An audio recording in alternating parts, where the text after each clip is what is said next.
All right, this is Josh Carr, Effective Speaking, speech number 2.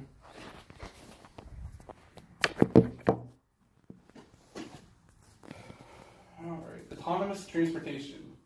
Every day we get into cars, we control the mode of transportation. We, as the operator of the vehicle, are in full control of everything the vehicle does. Today I'm going to inform you about self-driving cars and how transportation may change in the near future. I've completed research about autonomous cars. I've driven or ridden in several different brands and models of transportation. None of them have been able to operate without a driver. Today I will cover old transportation, before our time, the beginning of autonomous cars, and the future of transportation. Transportation, currently I would like to begin discussing the current mode of transportation. We use gas in our car, we use the brake in our car. That's how we control the transportation process, along with the steering wheel and shifting the cars, and if you have a manual transmission, a clutch. There's no way to get to work, school, or destination without us controlling the car.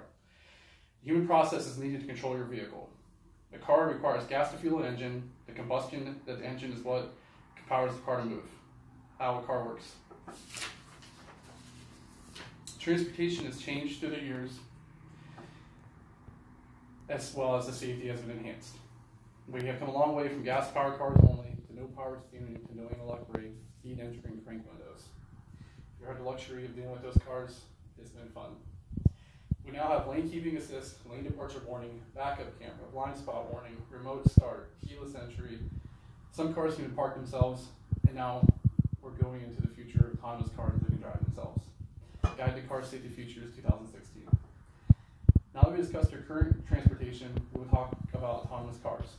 The technology that provides the safety for your future cars will be allowed on the autonomous cars we brought into testing. Driverless cars may be the future.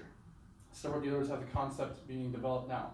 Currently, Tesla has, as well as Lexus, BMW, and Mercedes, developed autonomous cars.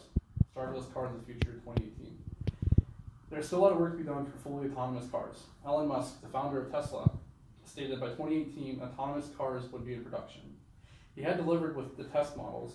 There is yet to be autonomous cars available for the consumer.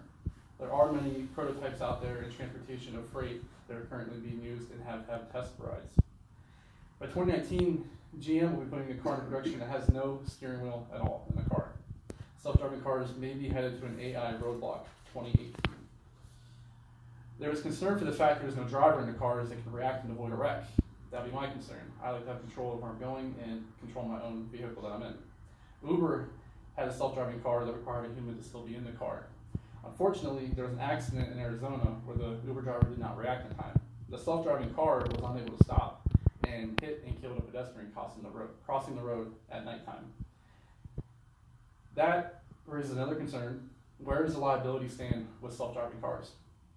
Is it the manufacturer who made the car, or is it the owner-occupant who owns the car? That's the fine line that will definitely be discussed and have a lot of legal litigation to review that if we keep proceeding with autonomous cars. Now that we discussed the current state of autonomous cars production, we now talk about the future. Fully autonomous cars have been Elon Musk's goal through Tesla. He has an autonomous electronic semi developed by Tesla, which has been on the commercial market and has made delivery without wreck or any other hazards. Apple and Google are now getting into the AI part of the self-driving market. There has to be software for these cars. There has to be maps input into the car's computer. There has to be a computer telling the car where to go, how fast to go, when to stop, when to turn. Be aware of your surroundings. There's going to be no human controlling it. If these are fully autonomous cars, there's no human intervention in the car. That's where Apple and Google are starting to get into the AI, artificial intelligence driving market. With autonomous cars and the current transportation, especially for goods, this can have an economical impact, and this has raised some early economic concerns with the future of transportation.